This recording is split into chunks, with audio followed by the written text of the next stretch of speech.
In this episode of Hot Hardware's 2.5 Geeks, Samsung SSDs, they're sweet. Dell's dang near perfect XPS 13, WD's passport to storage. What's a GeForce GTX 1660 anyways? And say what? Quake 2 respawned with ray tracing? Next.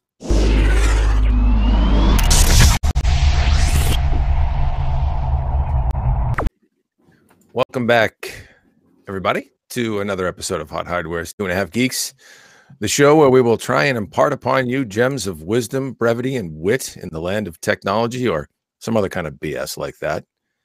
Nice to see you again. Hey, guys. How you doing today? Marco, I'm hearing something about some sort of bug doing some weird-ass shit to you. Ooh, Jesus, I said the S word too. Whoa, you swore. Right now, I'm heavily doped up. I've got my Ricola cough drops. I sound semi-normal. So hopefully I make it through this without a coughing fit. But we'll see how it goes. I definitely caught something nasty, and it is definitely doing some weird stuff to me. I am not going to gross everybody out, but this has not been a fun sickness at all. You got that plague from CES, didn't you? Didn't you? From that land of the Petri dish. I want to say yes, but I think I'm a little too far removed. I think I caught it at the gym.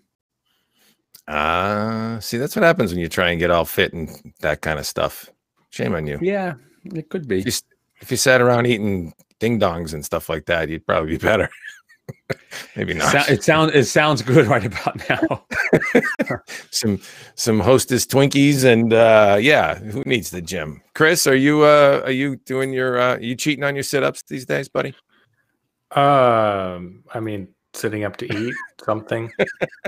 I'm actually being good. I just have water instead of beer today, so I think that's something, right? Yeah, hydration's key. I'm gonna drink your beer for you. I'm having a Wachusett Wally, which is a really nice, robust New England style IPA with high IBU. So I'll be having just one. That way I can continue to enunciate. But yes, just one. Yeah. So everybody's doing good. Chris, good to have you with us. It's been a while since you've been on the show. Have you been experimenting and playing the IT guy at work, having fun with cool stuff? I've been everywhere. I've been up in Rob's neck of the woods in Fredericton for a couple of days while Brittany was doing some archival research. Wow. Then, running around the office and doing photography for a theater production and crazy. Wow. Did you see Rob Williams? We're speaking of Rob Williams from Tech Gauge, who actually also occasionally writes for Hot Hardware. Rob, shout out to you. If you're listening, you're probably not. Sorry. Okay. No, I did not get a meetup because he was at CES while I was in Fredericton, and I left the morning. He came back in the evening. So yeah, another time. But the thing with Rob too is when he's home, on his homeland, he's he really loves the moose on the lands up there, and he spends lots of time admiring the moose up there. And I did not see any, so he must keep them herded up somewhere out of sight. He keeps them locked down. He keeps the moose locked down. That kid.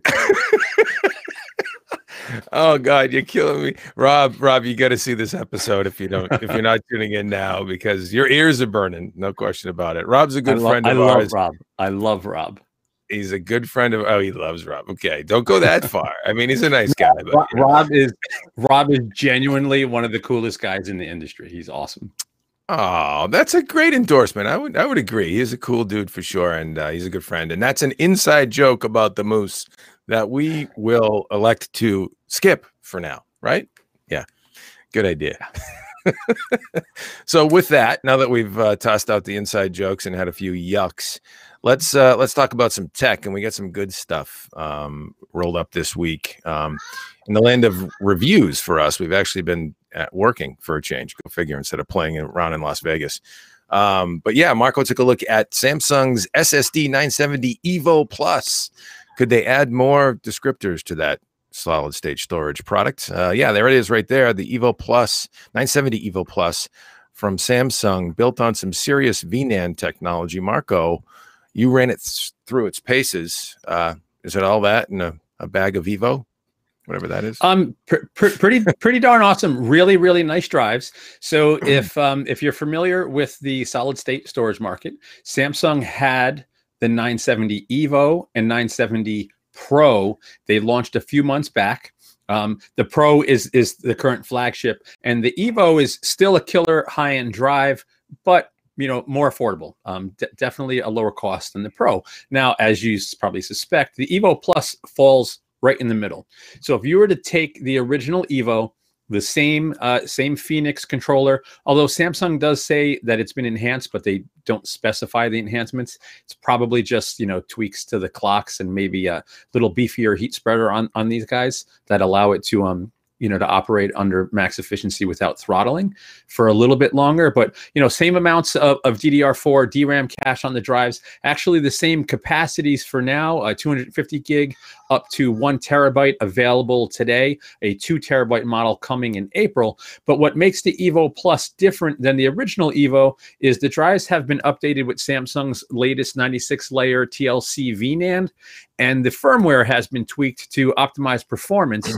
And what you end up with is a drive with much faster writes. So peak reads are in the 3.5 gigabyte per second range, peak writes in the 3.3 gigabyte per second range, whereas the original EVOs were 2.5 gigabytes per second. Now, if you look at the numbers, these drives, so the graph that is up on the screen right now, that's a shot from HD Tune. So what Samsung does with the EVOs is they have a feature called Turbo Write, where a small portion of the NAND is used as an SLC cache to accelerate writes. But when that SLC cache is exhausted, it kind of drops down to a much lower performance level. Now, most people aren't doing long sequential writes. So for the vast majority of consumer workloads, it's not really an issue.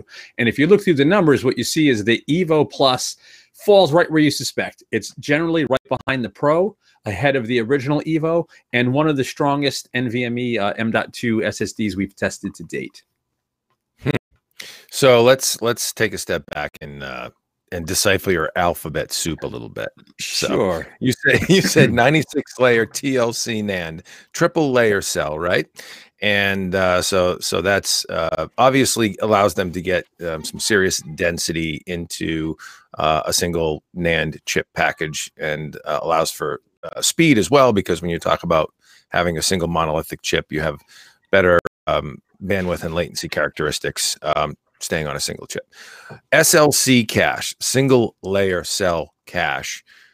Let's talk about why that matters, I guess, to folks. I know you mentioned write bandwidth is better because of that cache. But what are the characteristics of SLC that I guess matter in general, and why don't we use it for the whole drive, right? Correct. So the triple level cell and single level cell, that's the difference. Now, what happens with TLC, with triple level cell, if you were to send data to all 3 bits, right, you'd have more bandwidth sending 1 bit, a single level, 1 bit to multiple chips versus filling the 3 bits in that cell. So it's basically just, you're kind of wasting some space temporarily because it's only sending a single bit to the die, but it's spread out.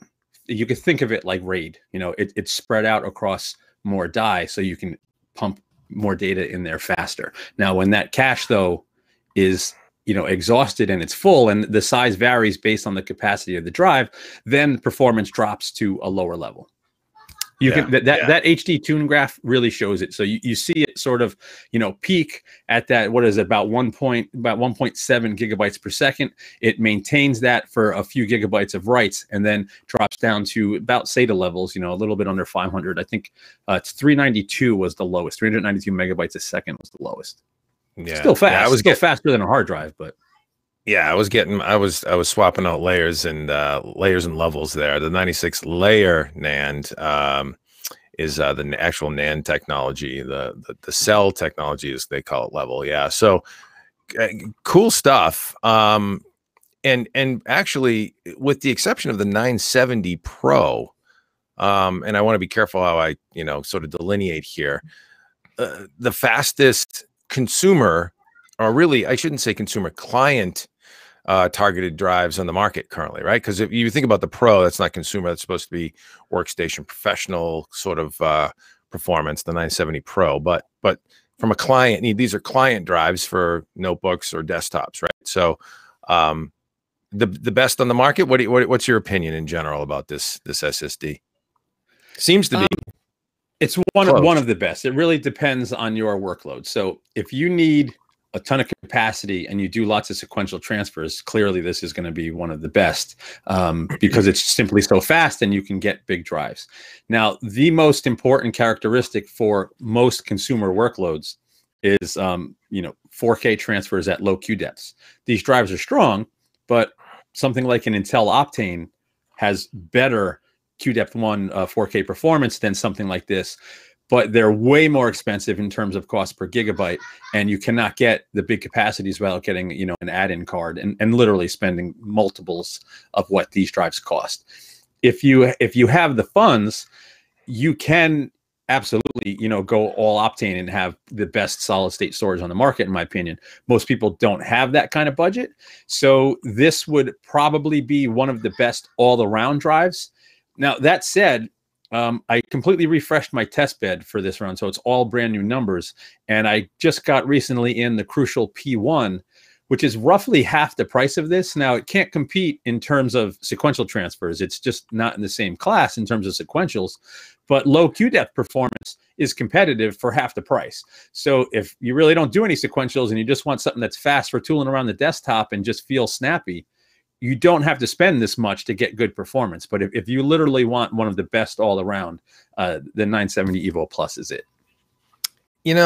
So let's talk about Optane real quick, and then we'll move on. I want to get Chris's opinion on this as well. But Optane has great, as you noted, latency characteristics, great low Q depths, basic system response characteristics that mainstream users, when you're looking for a responsive, storage subsystem, Optane's great for that.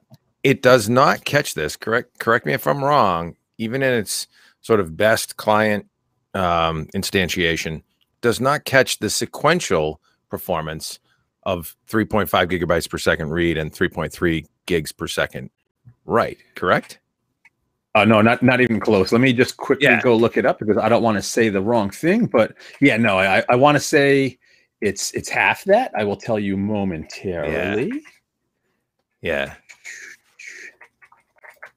Okay, so the top of the line Intel Optane is the SSD 905P and peak sequentials.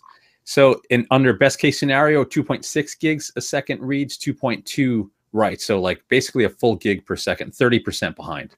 And that's best case scenario. Let me go look at an actual number here. So that's just from the specs.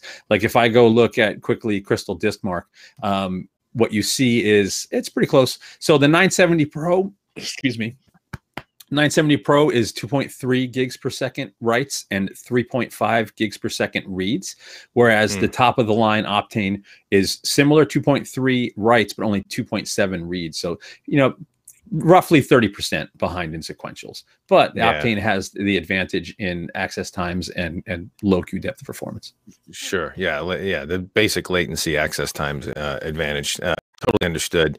And so I guess it just depends there on the use case.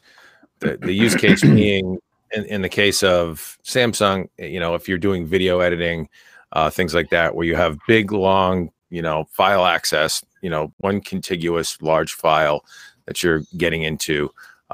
Maybe even I would think things like once you get into, well, maybe not. I'm thinking of, application loading, maybe level loading in gaming for gamers. I would have to look at that use case, but I would think Optane may excel there as well, just because it's a bunch of random file access, right? Yeah. If you want the best of both worlds, if you're a video editor, you want one of, a drive like this. Exactly. A drive like this for your main volume and an Optane for the scratch disk. And then you get, killer performance. Yeah. Good stuff. Chris, are you all up in the bits with NVMe SSDs?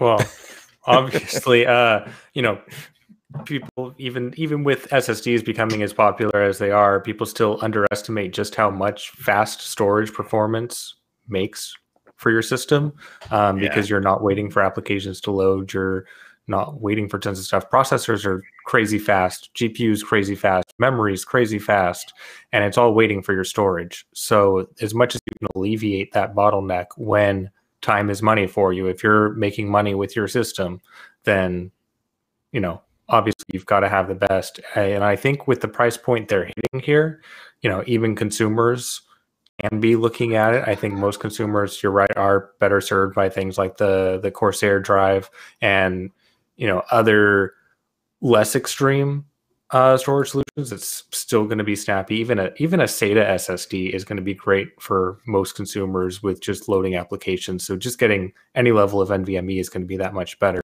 But if you really want that lightning fast responsiveness, then, you know, Samsung's, well, kind of had it in the bag for years. They always seem to be just ahead of the curve.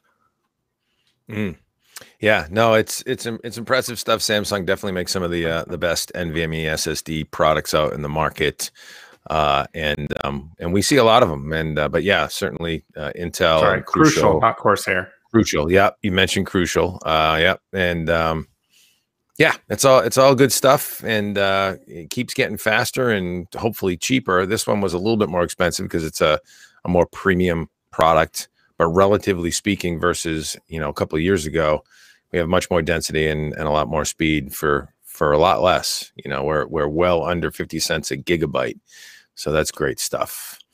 Let's stay on the subject of storage and talk about something you looked at, Chris. WD My Passport wireless SSD. Is it sexy? I don't know. Looks kind of gray box-ish. We'll say that.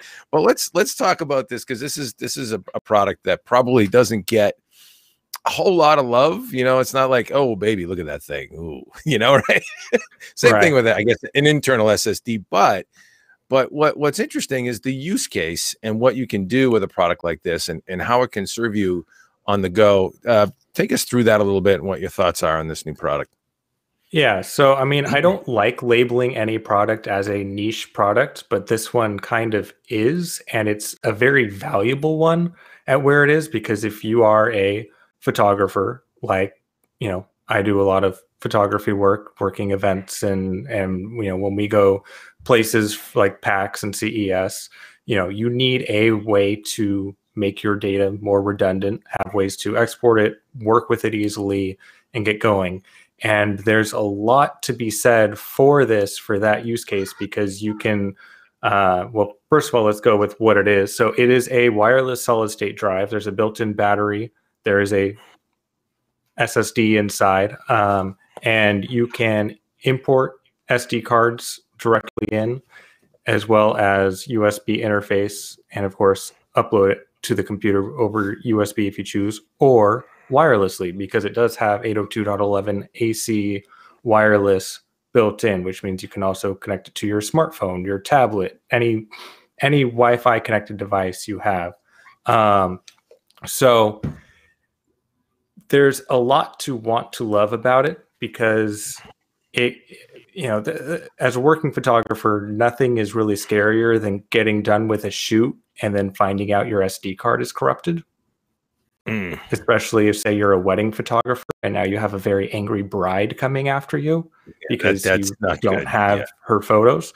Not that, you know, I've ever had that experience, because I haven't shot any weddings, but you know, I don't want to be there, and a lot of people have had those horror stories. So, you know, with something like this, it's not the only product that does this. There's also things like the NAR box that can do it. You can basically cycle SD cards as you're shooting, and every few minutes pop a new SD card in here. It automatically offloads it for you, and then cycle through. So even if you do run into an SD card corruption, you're only out a few minutes. Obviously, the best thing to do is to just have a camera that takes multiple cards and writes to both, so you have that backup. But not every photographer has access to that, myself included. You know, Canon 80D is great, but it doesn't have dual card slots, so there's always that risk that something can go wrong. Now, when it comes to execution on this, it leaves a bit to be desired. So as I said, it has the wireless AC, it has a solid state drive, it has a USB 3.0 micro upload to the computer. But the USB-A port here used for importing files is USB 2.0.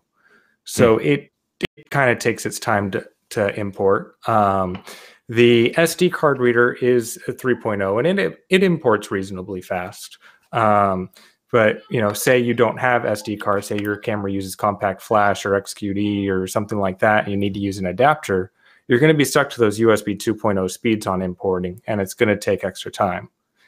And then when it comes to actually working with the wireless side, sending files to your laptop or to your phone, it's decent, but it's not particularly fast. The peak wireless transfer speeds we're seeing are right around 160 megabits per second, which is, not terrible, but it's less than half the theoretical throughput for wireless AC. It's a AC 1x1 stream setup, so it's not even a 2x2 if you have multiple devices or anything to take care of multiple streams for better performance. So if you're previewing files from it, or if you're streaming some video you took for playback, it's good for that. But if you just finished a 2-hour shoot and you've got maybe you've done video and you've got a couple 100 gigabytes to transfer, you're going to be plugging it into your computer and you're going to be waiting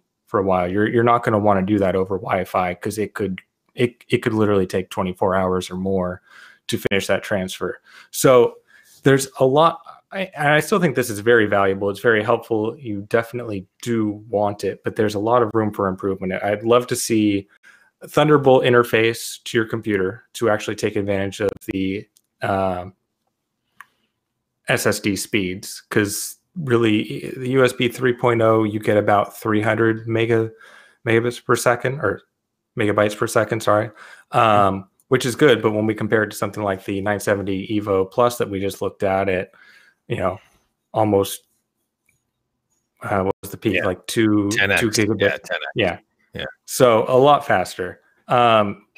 It's almost like you might as well just get their much cheaper traditional hard drive version, which isn't going to be as resilient in the case of drops and falls, but it's effectively going to be as fast, except for the USB transfers. Yeah, but you get it a lot cheaper. So really, what you're talking about here is I/O, limitations. It's got the performance on board, but getting in and out of that thing from an I/O standpoint. What's cost on it? I mean, is it reasonably priced? So it's going to be more expensive than your regular external drives by a good amount. So this one is the 500 gig model, which comes in at about $300. So it sounds like a lot, but then you look at competition, like say the Narbox 500 gig. I think when I checked that, it was about $500. So it's about half the price of the competing option, and I'm not sure if there's others. There may be. So the Narbox says, does it have USB-C connectivity? Is that it?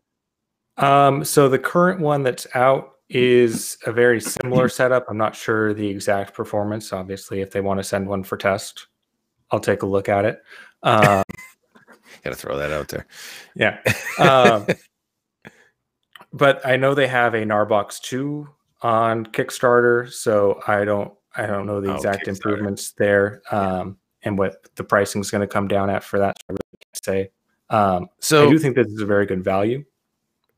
Yeah. So really, what you're looking at here, honestly, is what really is sort of a pioneering kind of platform. I mean, you've certainly got wireless connectivity, 802.11ac wireless. That's that's valuable in and of itself. I think just hitting that thing wirelessly, from my laptop, being able to take an SD card, dump it on there, and then I've got 3 people that might be in my radius that need to get access to those files. That's a great use case.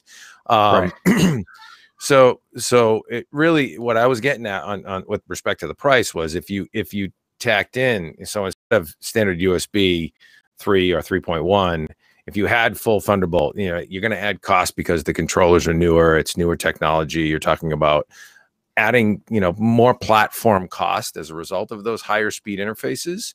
But if does this get you by from a usability standpoint the way it is, I guess is the question. I don't know. I mean, for what you're doing with it, did you ever feel like it doesn't have enough throughput to get done what I need done? I mean, if you're fine plugging it in with the USB, there's no real complaints. It's fast enough. I mean, it's not lightning fast, but it's fast enough.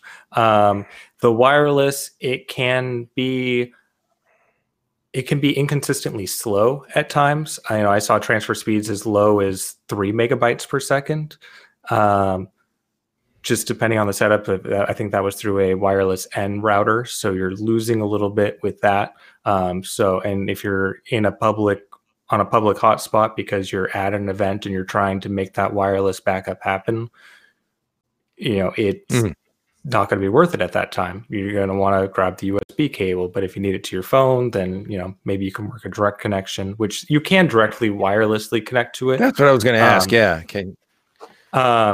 And it doesn't bring up the speed a whole lot. So we were seeing about 14 megabytes per second with going through the router to the computer, and about 20 megabytes per second with the direct connection. So it's a little bit faster, not a lot. But it is an option. So if you have no Wi-Fi access at all, you can still access your files. And you can also connect to the internet through the SSD as well, which does slow down your internet speed. But if you care more about the file access at that time, it'll work. So that I do like. Yeah.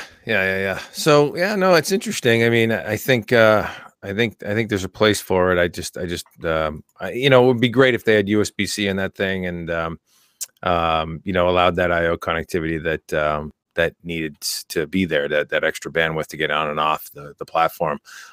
Any parting thoughts on this, Marco, before we move on? Any ideas that come to mind? No, Chris definitely covered it really well. It seems like a cool product, especially, we almost had a situation where an SD card, actually, I think one of our SD cards did kind of die out at CES, right? So it would have been nice to actually just constantly be able to back up and then have, this nice one big kind of storage solution with all of the pics right in one place. So I totally see the need for something like this, and the tweaks that Chris mentions, they make absolute sense. So no, I think you covered it good. Cool. All right. Well, then let's move on, and we'll kick this around roundtable. Move on to something mobile and slightly sexier, at least in a sexier package, and that would be Dell's XPS 139380, the 2019 variant. We reviewed this product, and we say, oh, so close to perfection, which is really a tall order for a laptop. For any product. I mean, when you think about, what's my perfect smartphone, what's my perfect laptop, what's my perfect desktop, that answer is varied, obviously, for different people and different use cases. And so, but when you think about a product in the confines of what it is, in this case, a 13-inch ultralight notebook, you can narrow down that sort of halo feature list and performance and industrial design that you feel is best of the best. And honestly, Dell has probably come about as close as any manufacturer to date to hitting that perfect balance, that perfect sort of checkbox feature set and industrial design for an ultrabook. And it really depends, again, on your use case and on what you feel. 13-inch platforms for me feel a little cramped. I like 14 or 15. Not really 15, probably more like in between 14. 15's a little too big. But when you look at this machine, whether you talk about its full machined aluminum chassis, its spun glass, its white spun glass palm rest area, which just looks beautiful. And what Dell was able to pack into this thing in terms of performance in I think it's 2.6 pounds. I'd have to look it up exactly. 2.7 pounds to be exact.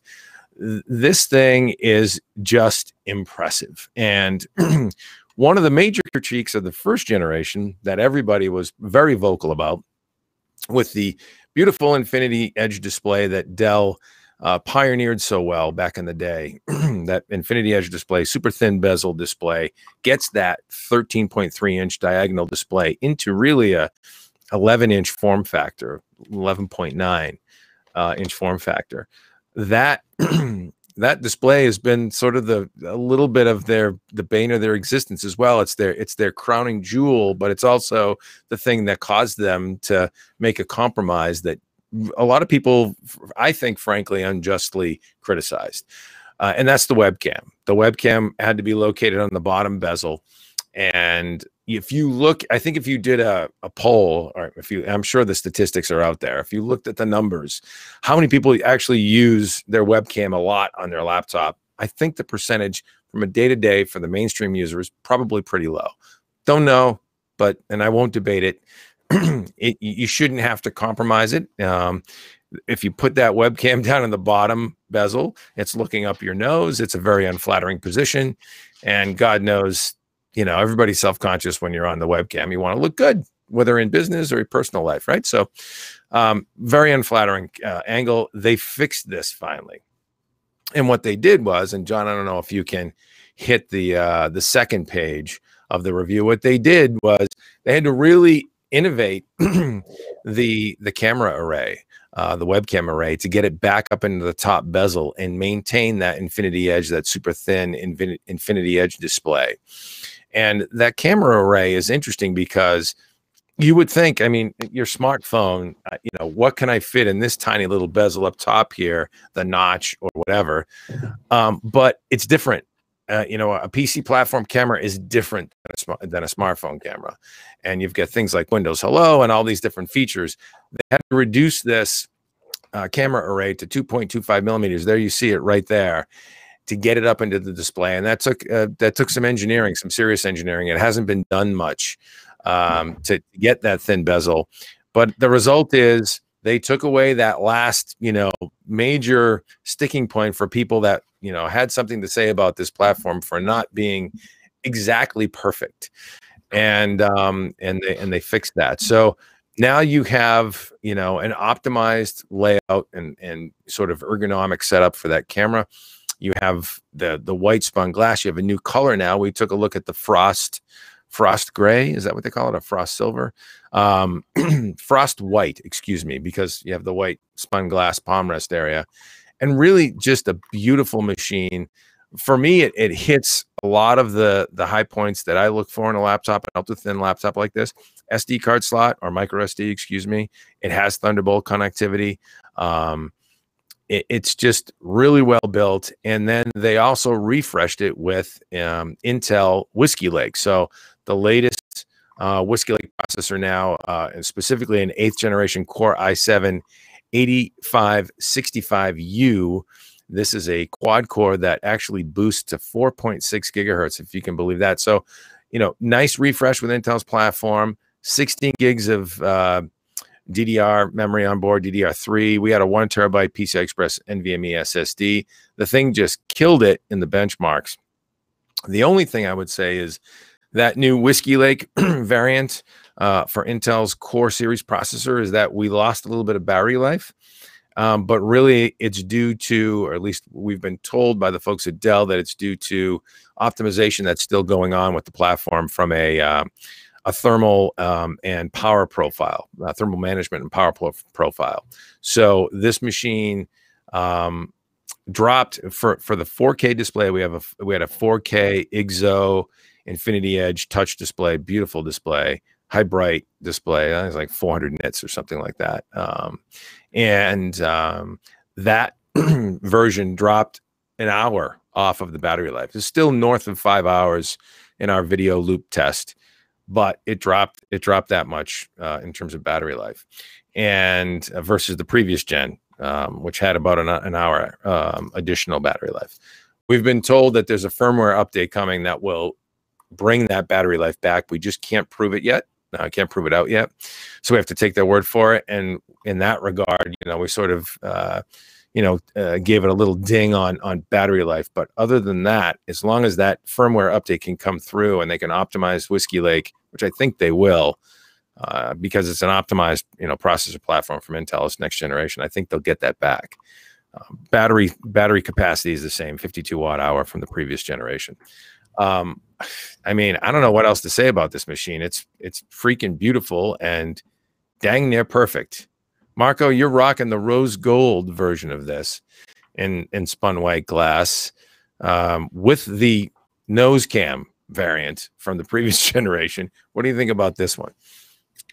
So I think I agree with you 100% everything you say. I think it's an absolutely gorgeous machine. The nose cam never bothered me. One, because, I mean, with this nose, who cares if that's what's featured? But I literally I have never used the webcam on my laptop. So, it really wasn't an issue for me. That said, it looks way better now on the 9380 with that thin bezel and tiny camera. So that's an upgrade. It looks awesome. And I'm kind of glad that Paul pointed this out, and it's not me being nitpicky, because this is the one thing, having used it for a while, that kind of sticks out to me. The backlighting on the keyboard, perfectly functional, but it's sort of a white tinge of light on white keys. And it looks a little muddled even when you're in a dark room. So during the day, it looks great if the lighting's off, because the keys are just really stark white and the lettering seems black. But when the lettering is lit up, it's like white on white. It's practically white on white. So it's a little harder to see, and it's not a great effect. It would be cool if that backlighting was more even and perhaps a different color. But I mean, this is really a minor nitpick. If you want premium, arguably best of the best in this form factor, the XPS 13 is it. Yeah, it's funny. They actually tweaked the backlighting on the keyboard a little bit in this generation to get it a more blue hue. That's what I had heard. But hey, can you give us RGB? Would that drive cost up? Or I mean, my gosh, RGB in that thing? That's a feature world? that I was going to say. If they added that feature, even though they add a capability, people would crap all over it just because it's RGB. Yeah, yeah. I think some people would love it. Yeah, so there's some people. There's this trick to RGB. You can set it to a single color. It doesn't have to flash the rainbow. Right, of course. Yeah. Sarcasm in your voice, Chris. Yeah. No, I totally agree. But it's funny. Yeah, I think that would be a love it or hate it sort of thing. Like, oh my God, they screwed this thing up with RGB, or RGB, man, I can pick my color or my hue, whatever. I don't know. I think there's a cost associated with that. And it may also be relative to size constraints. So I'm not sure if that was even a consideration for the design team at Dell, but it's an interesting notion. I mean, you got the Razer Stealth that's about the same size with that's RGB true. Yeah, keys. actually, yeah. So yeah, it's doable. But I think for the style that the XPS is after, I think RGB could be considered a bit gaudy. Gaudy. Yeah, I don't know. Yeah, you're right. You're right. You would think it's a gamer thing. It's bling. But I don't know. I mean, to me, it sounds like flexibility. I mean, it's additional cost, but it sounds like flexibility. So any other thoughts, guys, on what you would improve with this thing to make it perfect? Because I don't know. Can we get a discrete GPU in there? Oh, okay. Yeah. So you got to deal with physics, Chris, too, right? Physics, such a bitch. I would go out on a limb, and I might be in the minority. I would sacrifice a millimeter or two of height, make it thicker, and put a gigantic battery in it. Just to get that insane battery. I like a millimeter here and there. It really doesn't matter in terms of portability. And if it boosted, if they could literally, get a 30% bigger battery, 40% bigger battery because the Z height was up a couple of millimeters, that would be totally worth it in my opinion. What would that look like with a 99 watt hour battery? It would look like my laptop. Yeah. So if you think about the weight, I think that's a no-brainer. If you added another quarter pound, a little quarter pounder with cheese in there, right? I'm hungry. Can you tell? If you added another quarter pound of battery in there, you're going to barely kiss 3 pounds, right? It's 2.7 pounds. So, yeah, it's still a 3-pound machine. There should be an XPS 13 Max, and Dell should totally do this. Get a beefier cooler in there and make it super quiet. Double the battery life. They'll sell every single one of them. In partnership with Motorola, the XPS Razr Max HD. Yeah, exactly. The XPS 13 Max RGB. Yeah, there you go. Yeah, there's some ideas, guys. Hey, Dell, we'll take royalties on that later. Yeah, no, I think you're right. I think it's a good idea. I think it's one of the problems with going with an ultralight platform like this is you do at some point physics takes over and you have to account for that a lack of weight and Z height, as you noted, Marco, to accommodate battery, and so battery life can suffer. I think we're going to get back that hour that we lost, and so if you think about 4K display, maybe we don't get it all back. We'll have to see. Maybe get more back. I don't know. But if a 4K display that lasts north of 6 hours, that's pretty good. That's the thing to remember with this machine is we looked at the 4K variant. So if you look at our battery life graph on it's page 6, it's the 4K version. It's bottom half of the pack. When you go scale back to the 1080p version, you get a lot of battery life back because you're not lighting up all those pixels. So that's something to consider as well. Obviously, if you want to get some battery life and you don't have the need for all that screen real estate in a 13.3 inch, and I think that's kind of something to think about. How much resolution do you need in a 13.3 inch display? I tend to need all I can get. I just happen to be that kind of user, but some folks might not. And 1080p, you're going to get a lot more battery life with that. So we'll hopefully get a chance to look at the 1080p variant and also look at it again in the 4K version when the firmware comes out. But Paul Lilly, the illustrious Paul Lilly, who sometimes joins us here on the cast, let's look at the Dell XPS 139380. We just launched the review today. Stop on by HotHardware to check that out because we're early with it. We got this thing in just before we headed off for CES, and it's an impressive machine as always. It just seems to be getting better. All right, let's move on and keep moving here to something interesting. And Marco, I'm going to tee this off over to you, but NVIDIA's GeForce GTX 1660, G as in George, TX 1660 Turing with a G in the GTX. That's kind of weird. Turing branding confirmed in presentation leak. And you see this fellow on stage here with what looks like some NVIDIA slideware.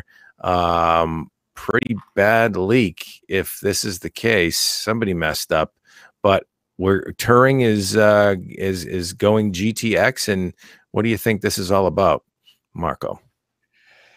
So if I believe it, what it's all about is, all right, so GeForce RTX, the latest RTX line based on Turing, those are the GPUs that have the Tensor and RT cores for ray tracing, DLSS, all that goodness.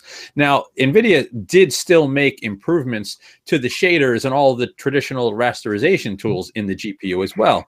So the theory is that NVIDIA wants to use the Turing architecture, sans the RT and Tensor cores, and refresh their mainstream lineup of GPUs with Turing-based GTX cards, not RTX cards.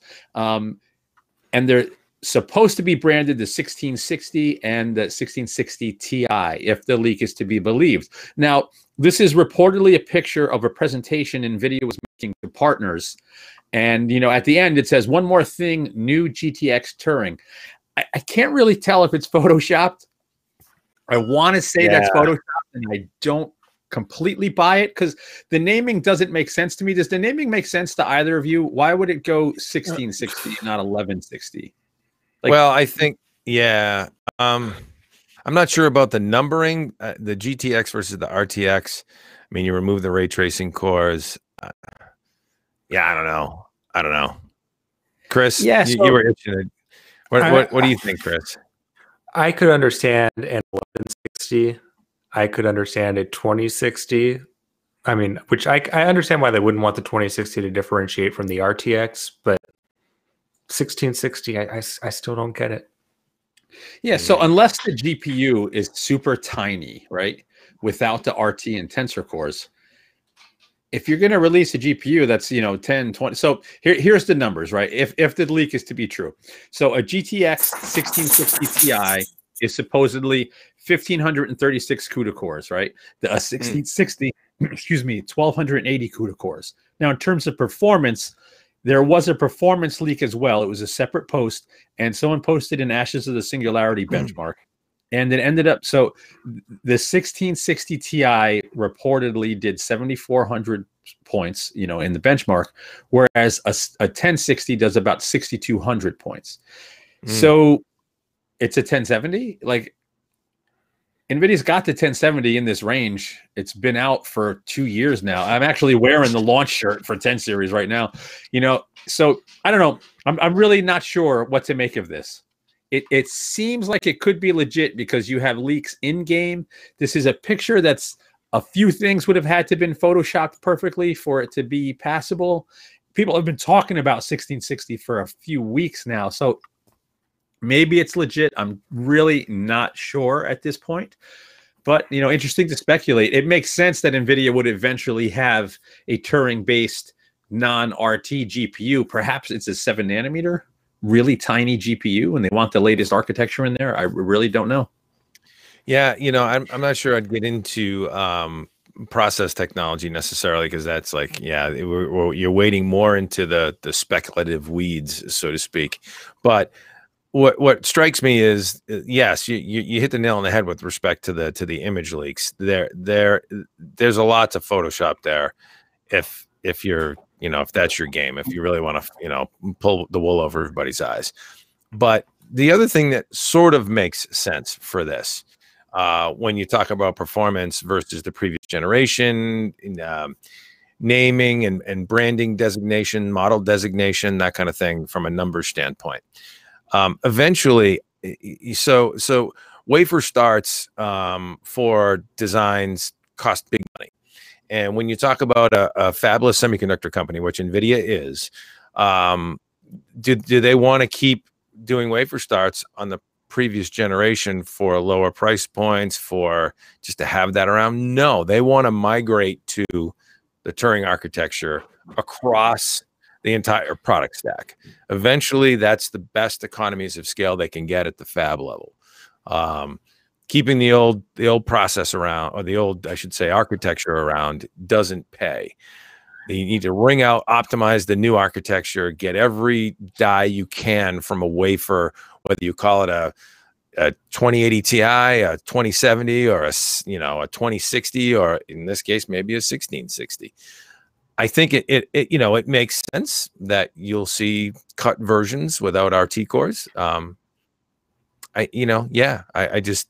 don't know about the numbering and all that stuff. I think that's always kind of a crapshoot. But yeah, I don't know. The slides don't. I mean, you have to do some Photoshop work there. I'm looking at the high res view too, and I'm going, I'm not seeing any sort of weird shadowing. It looks like kind of legit. I don't know. What do you think? I don't know. I could totally Photoshop that and make that look legit. I could totally pull that off. But the other thing it could Ask be, him how he knows. They could be harvesting. They could be harvesting die that the RT and tensor cores are broke. And they didn't make it into a 2060, and it's just okay. There's a few CUDA core, a few shaders disabled. The RT and tensor cores are fused off. And hey, we're gonna increase yield by harvesting some of these die. Maybe that's it. I'm really not sure. Totally speculating. I know it doesn't make perfect sense to me the way things have leaked to this point, but what does?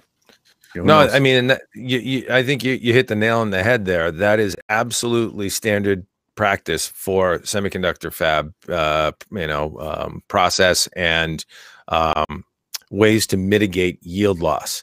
So you can toss out all those GPU die that don't make the cut for RT cores, for whatever marginal. Maybe it's even some sort of weird fringe case where they just don't hang, they don't meet spec, and you can't use them. you can throw out those die, or you can bond them out. You know, it's a package bond out option. You know, and just not hook them up and use them, and you know, sell them as a product based on the existing feature that can pass. And so that's done. That's been done since the beginning of time. I was a semiconductor sales engineer once a while ago, but and that's, yeah, we used to talk about that back at the fab all the time with big die like that too. So I don't know, Chris, are you buying it? And then we'll move on. I mean, I don't have a real reason not to believe it.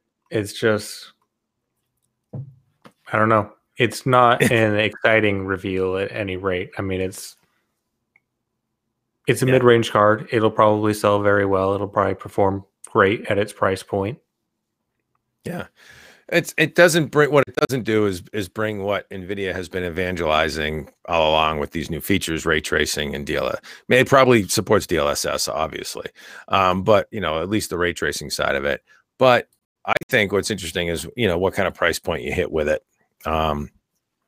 and as a result, you know, what kind of performance it delivers. If it's, you know, 1070 Ti class or you know, whatever. You know, that kind of class, 1070 for a lot less. Yeah. I mean, you just have to see where it slots in the stack, but it's fun to speculate on something that doesn't exist as of today. It's also entirely possible NVIDIA still has some tricks up its sleeve with the Turing architecture, and maybe there's features that would come without the RT and tensor cores. Who knows? Yep. You really can't say until you find out. And then let's wrap up on something that was interesting, and stay on the topic of NVIDIA and GeForce and ray tracing and all that good stuff. And I want to understand what you guys feel about this this launch. Really, I guess, I don't know. A developer took a project, I guess is what I would call it, on and went back to the Quake engine. Quake 2 gloriously revitalized, fully ray traced.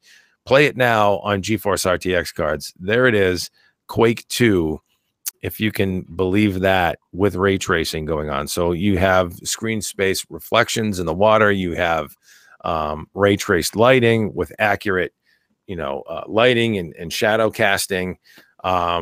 And yeah, thanks for pulling that up, John. Perfect. You can see in the demo. This demo is probably gonna, you know, it's coming through secondhand here, so it might not look as good. It looks much better. I'll drop a link in the chat so you can check it out. We uploaded it to our YouTube channel, actually, with the developer that put it together. But yeah, so it's really a good little demonstration on what you can do with existing game engines. Obviously, this thing's been around forever. And what you can do to revitalize them, to actually add some great lighting effects, some great reflections, screen space reflections, and with ray tracing in existing engines. Now, this developer put a patch up on GitHub. It's really just, you know, replaces a couple of pack files in the Quake 2 install, and it even works for the demo. So it's just like, you know, the entire engine's just been, you know, revamped to, not entire engine, but it has been enabled for ray tracing, for lighting and reflections, and really ups the image quality of this game that we used to know and love so well and have since forgotten about. What do you guys think about this thing? And you know, what was interesting was when and I got to drop the video link in the chat. But what was interesting was when we posted it, YouTube kind of blew up about it, of course. And you know, we've got, you know, a bunch of views on it right now. But everybody was like, "Hey, can you give me you know, Grand Theft Auto ray trace? Can you give me I don't know, Morrowind?" There were all these different favorite game titles that they would love to see enabled with ray tracing. Are we onto something here? Is this something we should be looking at, that developers should be looking at? Yeah, I think this goes back to something I said a few casts ago before we really got a look at what RTX would be, in that I thought it would be a great boon for the simpler games that have fewer polygons than you're getting in AAA titles. But just taking advantage of the improved lighting and just how much better the scene looks just by having better lighting. So you're playing games that, without RTX, you're playing at 500, 1,000 frames per second. Who cares? You've got more than enough room to spare to put RTX tax on it and make it look like phenomenal. I mean, it's obviously not like the highest fidelity game here with Quake 2, but it's Quake 2. Yeah, what man. do you want? Well, that was the funny thing. As soon as I fired it up, I installed it on my machine and I wanted to check it out. And as soon as I fired it up, I was hearing the sounds of the of the sentries coming through and all these different, like, it was totally nostalgic. I was like, wow, man, Quake 2, I missed this.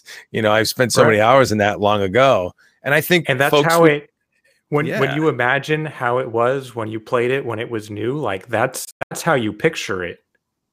Right. Yeah. No, the experience is relived with some new features, and it's kind of exciting. I think there could be a market for that for game developers. Like, maybe it's a DLC. I don't know. I don't want to. I mean, God, game developers or developers in general are charging for all kinds of crazy stuff these days. I don't even get into that discussion. But yeah, for something that you may have had it on the shelf even 6 months ago. The game engine's kind of aging. Throw some ray tracing. Yeah, you're still going to get. You're already pushing 120 frames per second, anyways. Right. Now you've got an RTX card. Bang, and ray tracing, you're still going to be north of 60 frames per second. Looks beautiful. I'm going to throw out a challenge. Roller Coaster Tycoon Classic ray trace. You could ray, the whole thing you could ray trace that. Marco, what do you think about this? Are you jonesing for some wait a minute, Left 4 Dead 2 ray traced? Oh my God, I'd be all over it. I still play Left 4 Dead when I need a quick fix. I love the fast pace. But yeah, I think this is awesome. So GL Quake is probably one of the reasons I do what I do today. I had always been a computer nerd since I got my Commodore, but the excitement kind of waned for a few years, and then 3D Effects came around with the original Voodoo, and you see what GL Quake looked like. And it's like, wow, I got sucked in again. And obviously Quake 2 just took it to another level. So to see Quake 2, revitalized with path tracing and, RTX technology, I think it looks really great. And, I think you two are right. There could be a market here for these, indie game devs, or even some of these larger game developers that have these older games, they're on Steam already. If they can be patched, let's say like slight updates, new textures, slightly better quality textures with path tracing, and all of a sudden it's a new game. Is it going to look as good as Far Cry 5? No, but it's going to look cool, and it's people with RTX cards and maybe a future AMD card that has ray tracing can now take advantage of this new technology and sort of experience it from the ground level. What we have to remember, when anti-aliasing was new, performance was cut in half when you turned it on. Now AA is almost free. That's going to happen over the generations with ray tracing as well. So yeah, it would be nice to see game developers really embrace this, even if it's for proof of concepts like this Quake project. I think it's really cool. Yeah. No, that's a very good point. Yeah, when you think about the new technologies as they've evolved over the years, and the performance hit that enable or disabled, certainly with different levels of anti-aliasing, the image quality improvements they brought, a lot of folks were like, nah, I'm gonna leave it off. I want my frame rate. That's it can be the attitude between a lot of different folks. Eventually, yeah, that quality comes at less of a tax in frame rate, and there you just leave it on. And so, yeah, no, and that's the other thing. There's so many great games out there now that have just an unbelievably great playability to them, that you're not in it just peering around at the pixels, right? You're in this game for lots of other reasons than the visuals. But wouldn't it be great to have some great visuals as well, because you're so familiar with this game and it's near and dear to your heart or whatever, you know it, you love playing it, and now it looks that much better. Yeah, I think it's a great idea as well, and kudos to this developer. I'd really have to pull up. I'm forgetting his name right now, but let me pull it up. So I mentioned this guy because Christoph Scheid, Schied. Thank you for doing this. In his spare time, he set up a project to get this Quake 2 VKPT thing going on, and he did a good job with it, and just impressive stuff. And it's funny, people, when they talk about, oh, ray tracing, it's you're killing me. Battlefield 5 barely runs 60 seconds with a 2070, blah blah blah. You need a 2080 Ti. That's a big expensive card. Well, Battlefield 5 is cutting edge game engine, and it takes some maturity before things are optimized. Why not go back and look at some of these existing game engines that are wrung out, right, and not so overhead intensive, and make them look pretty again. Well, let's not give Bethesda an excuse to string out Creation Engine any further than they already have. You can still make a new game engine. It's okay. There you go, and optimize that thing while you're at it. All right, well, I think that about wraps it up. Marco, we should talk quickly. We didn't even discuss this before going on the cast, so I'm going to put you on the hot seat, but we need to think about something we're going to do for a giveaway at HotHardware, because we have celebrated our 20th year in business this year. In January 1999 is when we started this thing called HotHardware.com, when you joined me for this crazy odyssey. Unbelievable to even think that time has gone by. But we need to give something away, probably, right? To celebrate. Yeah, it's totally on us, folks. Dave and I have to get on the ball and reach out. I think there's a couple of large hardware partners that are also celebrating 20-year anniversaries this year. So it would be really cool to kind of partner up with a few of them and pull together a really sick giveaway, or even multiple giveaways. We haven't figured it out. So yes, I 100% agree. We have to sort of recover from the CES deluge and get out from this pile of work. But yes, something we have to put together. Thankfully, we have all year to do it. Hey, Chris, where were you 20 years ago? Oh God, you're going to make me feel old. Well, I was in California. I would have been 6th grade, 7th grade. Oh, something like that. God. Oh, Jesus. We are old. We're old, clearly. Well, yeah, 20 years ago was like yesterday for me. I would have been 30, Chris. Crazy. So just a quick story. I know we got to go because we're keeping John late, but just a quick anecdotal story. So when Dave started the site. I came on a little later. I was originally working on a site called voodoo3.net before I came to HotHardware. But the very first time, I was sort of given the keys to the business was when Dave had his daughter, and now that daughter is picking a college. So yeah, we're old. No, you're making me older. Oh my goodness. You're right though. Yeah. I was like, help, I'm having another child. Yeah, I still remember it. It's like, make sure you do news, get this done, get that done. I'm like, no, don't worry about it. I got it. Go. And now she's picking a college. Yeah, no, thank heaven that, all you try it and make sure that happens in life when you're a parent is that your kids turn out okay. And so far we are blessed in that regard. Chris, someday you'll experience the joys of parenthood as well. Lucky you. Someday. Don't rush it. Don't rush it. Yeah, don't rush it is right. And with that, we should probably bid everybody adieu. Join us here on Wednesdays at 5:30 Eastern, which is when we try and hit the YouTubes for always for 2.5 Geeks webcast. Find us at hothardware.com on the web, twitter.com/hothardware, where you can tweet to us, facebook.com/hothardware, youtube.com/hothardware, or HotHardware vids. Thumbs up, subscribe, please, because we'd like to have you with us more often. And we're always, whether it's our webcast or product reviews or event coverage, we've got a lot going on. So we tend to be chiming in regularly on the YouTubes.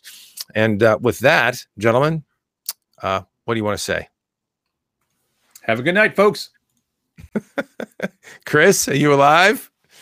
Oh, Sorry. Yep. Good night. That was perfect. That was a perfect mainlander response. Good night. Yeah.